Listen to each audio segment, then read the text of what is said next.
So guys, we have to talk about this absolutely wild Borat story revolving Rudy Giuliani. And the basics of it are that the actress that played Borat's daughter in Borat 2, Maria Bakalova, was also in at least one scene presenting herself as a conservative journalist doing an interview with Rudy Giuliani. And basically, during that interview, he thinks he's about to get himself somewhere exciting, but it was all fake. And, Borat, played by Sacha Baron Cohen, had to run into the room. So I'm going to read you an excerpt from reporting that really gets that across. And as I do that, I'm going to put a couple of the pictures on the screen.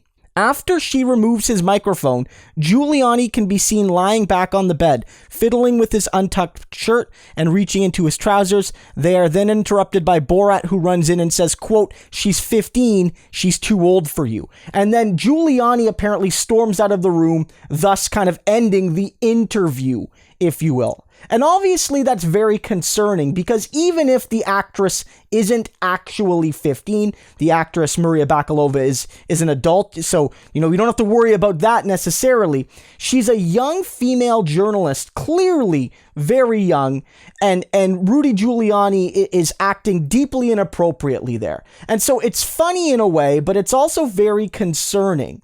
And it's also really interesting because the way this was played up by Giuliani and some of his staff back when it happened, earlier on in the year, was that they were the ones that actually got Borat. They saw this coming.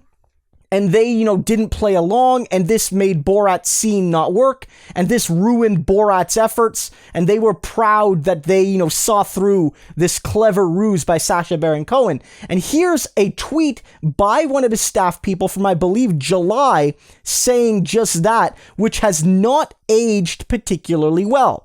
And she basically said on Tuesday night, Mayor Rudy Giuliani foiled Sacha Baron Cohen's attempt to scam interview, ultimately ending in a stupefied Cohen. That's not what happened. That's not what happened at all. Cohen was stupefied. Yeah, I'm stupefied too. I'm stupefied, Rudy, but it's not because you saw through his ruse.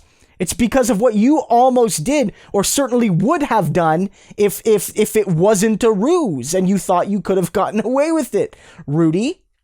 But again, I want to underline here that this is not purely a laughing matter. Yeah, we can make fun of Rudy Giuliani, but this is somewhat serious. And I want to read you a tweet by actor Josh Gad, who has seen the movie, and he says it's actually a lot worse than what the reporting is at least indicating, most of it anyway. And I want to read that to you. He says, "Well, looks like the cat's out of the pants. Having seen #Borat 2, I can now safely tell you Rudy Giuliani is over in a very big way.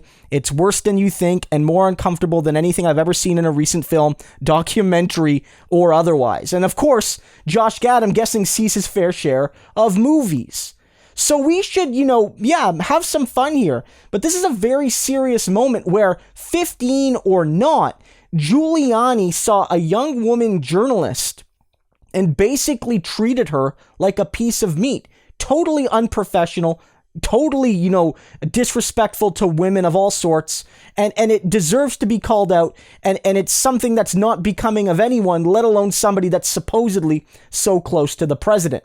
So we're going to have to reserve full judgment until we've all had a chance to see the whole film and absorb it and get the full context, but it looks like it could be more than a laughing matter. One final thing, I find it very interesting that, while all the controversy has supposedly been from groups that support the president, that it's the Democratic Party that have politicians that sort of prey on younger people, that Rudy Giuliani just did it in what's certainly going to be a blockbuster film. And I haven't heard a lot of criticism from Trump and the Proud Boys and Q and all those sorts of things. I wonder if it's hypocrisy.